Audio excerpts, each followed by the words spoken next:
PDPB. Apa sih PDPB itu? PDPB hasil pemutakhiran itu direkap pada masa tahapan, tapi kalau ini berjenis sumber data ada di desa, kita nanti harus.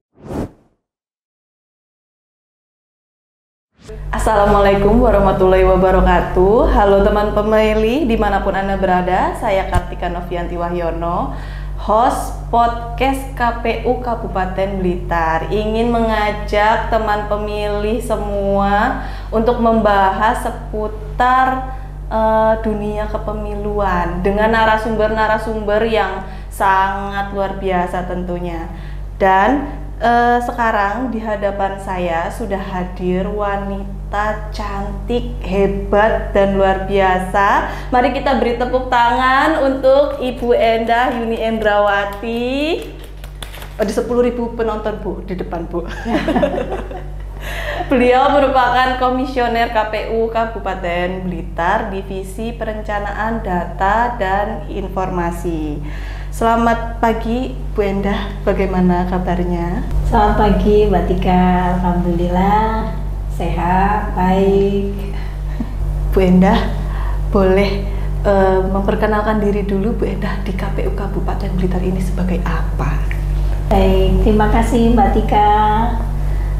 Selamat pagi teman pemilih sekalian yang telah menyaksikan podcast dari KPU Kabupaten Blitar. Saya Endah Yuni Endrawati. Kebetulan di KPU ini Mbak Tika, saya mengemban amanah di Ketua Divisi Perencanaan Data dan Informasi. Dan hari ini kebetulan kami memang sedang melaksanakan kegiatan pemutakhiran data pemilih berkelanjutan. Bu Endah kan di sini sebagai Ketua Divisi Perencanaan Data dan Informasi. Boleh tolong dijelaskan dulu Bu, perencanaan data dan informasi divisi ini itu tugasnya ngapain sih Bu? Iya, baik Mbak Tika. Jadi perencanaan data dan informasi ini sepertinya adalah di KPU itu mulai awal sampai akhir nih bekerjanya yang terus ada, karena memang yang ditangani direndatin ya, istilahnya biasanya nyebut teman-teman rendatin perencanaan. Nah, perencanaan ini menangani perencanaan anggaran, terkait perencanaan kegiatan, sekaligus karena perencanaan otomatis nanti akan berkaitan juga dengan laporan akhir. Nah, ini semua memang menjadi amanah di rendatin. Nah, selain perencanaan juga data dan informasi. Nah, di data dan informasi inilah kami yang membidangi tentang pemutakhiran data pemilih. Selain pemutakhiran data pemilih, kemarin di Pilkada kita juga menangani Sirekap. Jadi bagaimana merekap hasil pilihan kemarin Pilkada itu untuk aplikasi Sirekap, aplikasi Sidale, ini ada di rendatin semua. Demikian Mbak Tika. Nah Bu Endah, kan setelah Pilkada kemarin, nah di KPU Kabupaten Blitar ini kegiatannya ngapain, terutama di divisi rendatin ini Bu? Boleh tolong jelaskan? Jadi setelah Pilkada itu ada banyak hal yang dikerjakan, terutama di rendatin ya.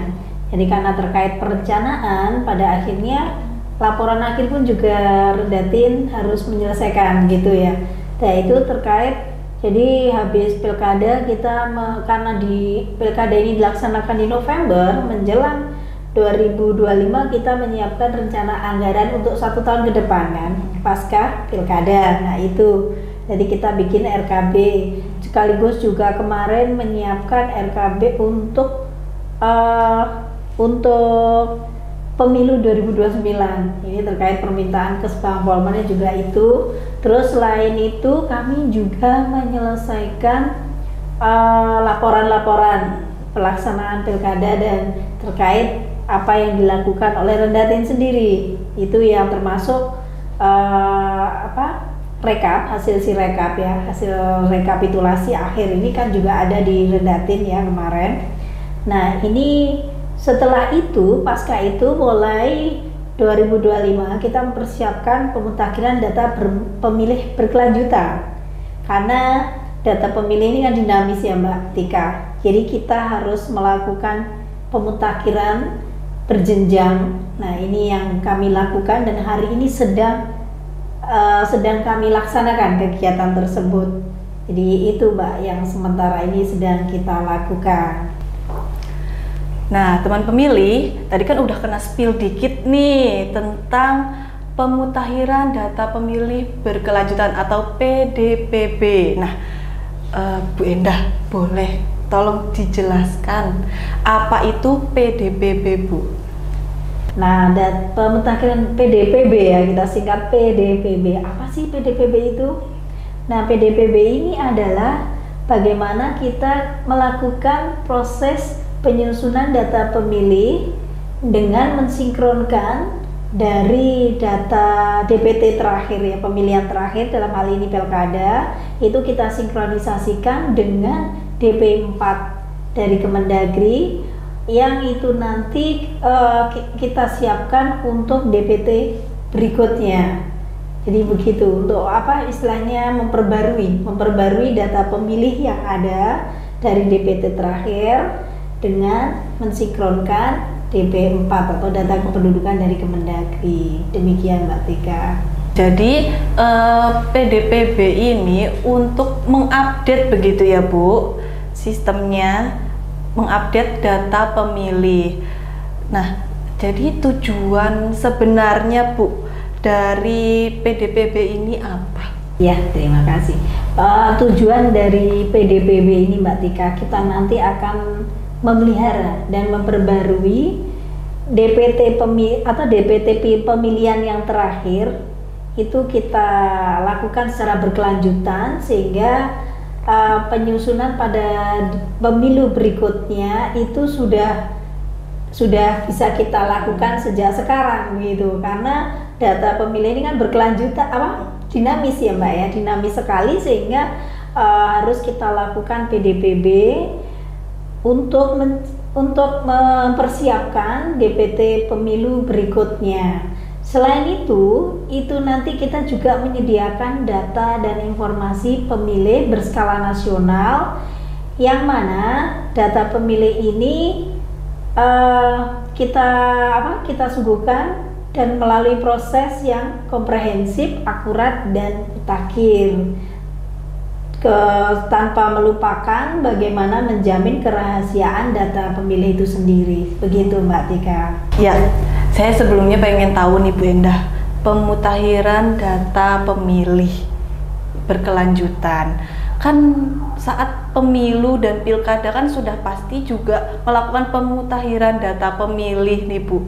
Nah, bedanya pemutakhiran data pemilih saat pemilu dan pilkada dengan pemutakhiran data pemilih berkelanjutan ini apa Bu Endah? Baik, bedanya PDP pemutakhiran data pemilih pada saat tahapan itu ya Mbak ya, itu kan sudah ada tank sesuai tahapan yang ada. Jadi kita persiapkan memang dalam proses tahapan, kalau pilkada persiapan pilkada, kalau pemilu juga persiapan pemilu, akan tapi jika non tahapan ini ya seperti yang PDPB ini, jadi berkelanjutan berjenjang, waktunya ini berjenjang Mbak Tika. Jadi kalau pada saat tahapan, pada masa tahapan, tapi kalau ini berjenjang setiap 3 bulan sekali di tingkat kabupaten, sedangkan di tingkat provinsi maupun RI itu dilakukan setiap 6 bulan sekali. Nanti akan ada rekap di pleno rekapitulasi PDPB, hasil pemutakhiran itu direkap di tingkat provinsi 6 bulan sekali, di RI demikian juga, KPU RI 6 bulan sekali, di kabupaten kita melakukan setiap 3 bulan. Kebetulan untuk 3 bulan hari ini jatuh pada semester awal pada bulan Juni. Nah, nanti kita akan pleno pada bulan Juli. Insya Allah di awal Juli itu kita sudah pleno untuk PDPB yang triwulan kedua gitu ya. Jadi bedanya itu di waktunya, betul ya Bu? Nah, lalu apakah ada bagaimana langkah-langkah untuk melakukan PDPB ini Bu? Apakah ada mekanisme khususnya? Boleh dijelaskan Bu Endah? Iya, betul Mbak. Jadi untuk mekanisme langkah-langkah penanganan proses kegiatan PDBB ini kita nanti ada 4 item ya. Pengolahan data, setelah itu kita berkoordinasi untuk bisa mendapatkan data ya dengan stakeholder, dan yang ketiga adalah kita memutakhirkan, proses pemutakhiran data. Yang terakhir nanti kita akan melakukan rekapitulasi Mbak Tika. Nah, kalau berbicara tentang data pemilih ya nih Bu, ini kan pasti berhubungan dengan kependudukan Bu. Apakah dari KPU juga bekerja sama atau berkoordinasi dengan stakeholder lain atau lembaga atau instansi lain begitu Bu? Pastinya iya Mbak Tika, karena kita kan kita pahami data kependudukan ini adalah item penting yang ditangani oleh Dukcapil. Jadi otomatis kita nanti juga akan melakukan koordinasi dengan Dukcapil.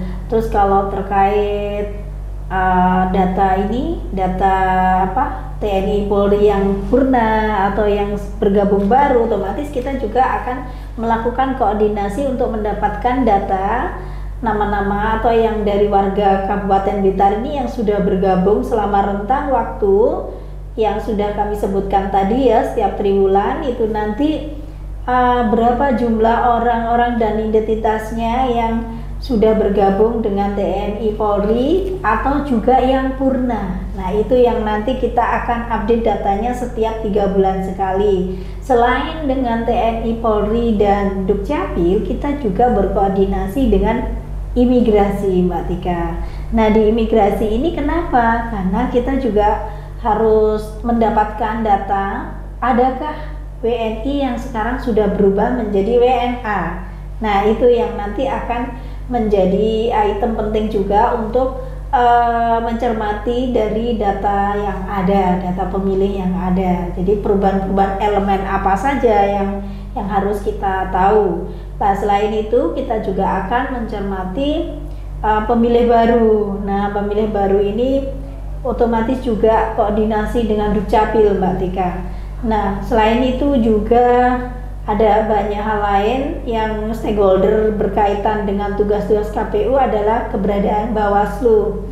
Nah ini sebagai mitra kita sesama penyelenggara dalam menyukseskan PDBB ini, otomatis kita juga akan berkoordinasi dengan Bawaslu. Demikian Mbak Tika. Wah jadi banyak sekali ya Bu lembaga-lembaga yang ikut berkoordinasi untuk melangsungkan PDBB ini. Betul gitu ya Bu. Lalu saya mau tanya, kan kenapa DPT ini tuh harus diperbarui Bu? Bagaimana korelasinya dengan DPT pemilihan terakhir dan DPT pemilihan selanjutnya? Ya benar Mbak Tika, jadi DPT itu data pemilih itu harus diperbarui. Itu adalah salah satu tujuan dari PDBB ini sendiri. Kenapa harus diperbarui? Karena setiap hari, setiap waktu ini kan ada pergerakan data ya. Data pemilih ini dinamis, data penduduk ini dinamis sekali. Karena boleh jadi dengan item-item yang secara natural terjadi adalah satu faktor kematian ya. Terus kalau faktor yang diciptakan pindah keluar masuk, ini kan keluar masuk dari Kabupaten Blitar dan masuk dan keluar dari Kabupaten Blitar, ini adalah faktor yang memang kesengajaan penduduk melakukan ya. Terus ada lagi kalau faktor natural tadi kematian, dan juga ada lagi faktor pemilih baru dari usia baru yang masuk di 17 tahun. Nah perlu diketahui Mbak Tika, untuk menjadi pemilih ini kan ada syarat-syaratnya, seperti apa sih yang bisa punya hak pilih ini, begitu kan ya. Berarti mereka yang sudah 17 tahun. Nah itu yang pertama Mbak Tika. Yang kedua, mereka yang sudah menikah atau pernah menikah walaupun belum 17 tahun, dia sudah bisa memilih Mbak. Nah ini selain itu adalah mereka-mereka yang sudah purna dari TNI Polri, itu mereka juga punya hak pilih. Nah itu salah satunya itu, dan mereka yang pindah masuk. Nah, pindah masuk ke daerah kita ini juga punya hak pilih seperti itu. Ada satu hal lagi, mungkin yang mereka tidak dicabut hak pilihnya dari keputusan pengadilan negeri ya, yang ini berkekuatan hukum tetap, mereka juga masih punya hak pilih, Mbak. Demikian. Nah, yang tadi Bu Endah sebutkan itu kan yang memenuhi syarat ya Bu ya, sebagai pemilih. Lalu apakah ada yang tidak memenuhi syarat Bu? Iya Mbak, ada yang tidak memenuhi syarat itu ada Mbak Tika. Jadi satu, meninggal dunia otomatis kan nggak mungkin ikut memilih kan, itu ya Mbak Tika ya. Jadi yang meninggal dunia ini nanti kita TMS kan karena tidak memenuhi syarat. Jadi TMS itu tidak memenuhi syarat, kita TMS kan meninggal dunia. Terus pemilih ganda. Yang dimaksud pemilih ganda ini gimana? Dia ada data mungkin di Blitar dan di luar kota. Karena sebelumnya dia menjadi warga Blitar, setelah menikah dia ikut suaminya di kota lain. Nah, ini masih tercantum di DPT lama kan? Nah, ini yang harus kita rubah, kita istilahnya kita TMS kan yang mana, data yang terakhir tuh dia berada di mana. Nah, ini biasanya yang dimaksud pemilih ganda itu seperti itu, sehingga yang satu ini harus di TMS kan. Manakala dia ternyata kakak atau KTP terakhir ini ya, kakak terakhir itu berada di kota lain, berarti sini yang di Blitar nih yang di TMS kan, itu yang dimaksud pemilih ganda. Sedangkan yang ketiga adalah mereka yang belum 17 tahun Mbak Tika. Mereka yang belum 17 tahun juga belum bisa memenuhi syarat untuk menjadi pemilih begitu ya, kecuali kalau dia belum 17 tahun akan tapi sudah menikah begitu. Lah selain itu apalagi pemilih pindah domisili. Nah, ini dia termasuk item yang harus di TMS kan karena dia keluar dari wilayah tersebut begitu nggih. Terus yang selanjutnya adalah mereka pemilih yang bergabung menjadi prajurit TNI, sekaligus juga ada lagi pemilih yang menjadi anggota Kepolisian Negara Republik Indonesia. Dan ada lagi yang sama, yaitu hampir sama ya, warga negara Indonesia menjadi warga negara asing. Nah, mereka juga tidak ada hak memilih. Untuk itu harus kita TMS-kan Mbak Tika. Pemilih yang telah dicabut hak politiknya oleh pengadilan yang telah berkekuatan hukum tetap. Nah, ini karena proses hukum ya, sehingga dia dicabut hak politiknya, hilanglah hak pilihnya. Ada yang seperti itu Mbak Tika. Nah, ini kita jumpai biasanya mereka yang ada di lapas itu kan juga ada yang hak politiknya tidak boleh memilih begitu ya, yang hak politiknya dicabut itu ada, itu yang seperti itu. Mungkin itu Mbak Tika yang bisa saya sampaikan. Nah, kalau seandainya nih Bu, di antara teman pemilih ini punya informasi begitu Bu terkait data, entah itu yang meninggal atau data-data yang dibutuhkan untuk pemutahiran data pemilih berkelanjutan ini, apakah KPU, terutama KPU Kabupaten Blitar, sangat terbuka untuk menerima informasi ini Bu? Sudah pasti Mbak Tika, karena apa? Tanggapan dari masyarakat adalah salah satu sumber data kita Mbak. Jadi di sini tuh nanti salah satu sumber data kita untuk pemutakhiran data pemilih berkelanjutan adalah tanggapan dari masyarakat, karena mereka lah yang lebih tahu. Nah, teman pemilih nanti kami sangat berharap kerjasamanya untuk bisa memberikan respon dari hasil pleno rekap yang akan kita lakukan di bulan Juli. Nanti akan kita unggah ya di medsos, di tempat-tempat yang terbuka ya, itu untuk dicermati, terutama di desa, biasanya dipasang di papan di desa-desa ya, atau di kecamatan. Nah, itu nanti supaya apa tujuannya? Supaya masyarakat tahu, noh ini orangnya sudah meninggal kok masih tercantum di situ. Nah, itu yang kami perlu informasi, masukan, tanggapan dari masyarakat. Sudah pastinya begitu Mbak Tika. Nah, jadi teman pemilih yang kalau seumpama ada saudaranya yang sudah meninggal, langsung segera bisa dilaporkan ke KPU, terutama yang ada di wilayah Kabupaten Blitar, atau yang mungkin sudah pindah dari wilayah Blitar bisa langsung diinformasikan biar datanya lebih akurat, bukan begitu ya Bu Endah? Jangan lupa Mbak Tika, yang mereka setor datanya ke sini yang pasti adalah mereka yang sudah terdata menjadi pemilih. Nanti kan meskipun meninggal tapi ternyata dia bukan pemilih, ya nggak berefek ya, maksud saya begitu. Oke, lanjut Bu ya.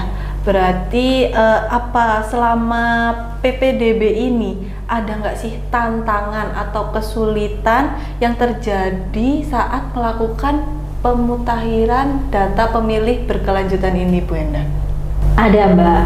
Ya, jadi mereka itu yang terutama pemilih ganda. Terus itu ketika kita cek orangnya sudah nggak ada dan data terakhir itu mungkin selama berada di Kabupaten Blitar, mungkin kita masih bisa melacak ya. Oh, dia pindah ke kecamatan lain gitu ya. Di mana di sana? Nah, pernah ini kita jumpai pengalaman di pilkada. Di pilkada itu beliaunya ini warga Wates, akan tetapi kita cari orangnya nggak ada. Pantale itu mencari nggak ada. Lah, ini tercantum di desa ini, di dusun ini ya. Tapi ternyata rumahnya sudah nggak ada, orangnya sudah nggak ada. Ternyata dia sebenarnya adalah warga Donomulyo Malang. Nah, hal demikian ini sebenarnya akan mungkin sekali terjadi di PDPB ini. Apalagi kalau dulu ada Pantale, sekarang tidak ada Pantale. Ini ekstra kerja keras buat KPU untuk memutakhirkan, memvalidasi data-data pemilih yang kita memungkinkan sekali yang ada catatan-catatan sendiri. Kita harus ngecek ke desa untuk mendapatkan informasi yang lebih valid dari desa. Dan ada lagi Mbak Tika, yaitu mereka yang sudah meninggal tetapi akte kematiannya belum diurus. Ini otomatis informasi sumber data ada di desa. Kita nanti harus cek di desa siapa saja yang yang datanya berubah, elemennya berubah karena meninggal atau karena pindah atau karena menjadi sebelumnya bukan pemilih sekarang menjadi pemilih baru. Nah, itu kan nanti bisa kita dapat dari informasi baik di desa ya. Kalau baru ini biasanya kita masih bisa berkoordinasi dengan Dukcapil, mengingat biasanya kalau yang sudah 17 tahun dia akan ngurus KTP baru. Nah, itu nanti akan kita menjadi data baru buat kita. Selain itu, biasanya di DP4 kita juga tahu ada, oh ini sudah harusnya menjadi pemilih baru dengan kelahirannya di KK, itu bisa ya. Nah, ini akan tetapi hal-hal ini akan menjadi kendala tersendiri manakala itu mereka ternyata sudah tidak berada di tempat sesuai data awal. Ketika masih sekolah berada di Blitar, ketika sudah tidak sekolah tidak di Blitar. Nah, ini kan juga kita menjadi kendala ya, karena boleh jadi dia pindah begitu. Tapi belum ada keterangan pindah kan begitu. Nah, ini memang terkadang kita tetap akan pakai data yang awal, akan tetapi data yang baru itu harus ada bukti yang secara de jure punya kekuatan hukum, Mbak Tika. Apa itu? Ya KTP baru, KTP elektronik yang baru, KK atau biodata penduduk dan atau IKD, itu Mbak, identitas kependudukan digital. Wah, luar biasa ya. Jadi teman pemilih juga akhirnya tahu apa aja yang dilakukan KPU pasca pilkada.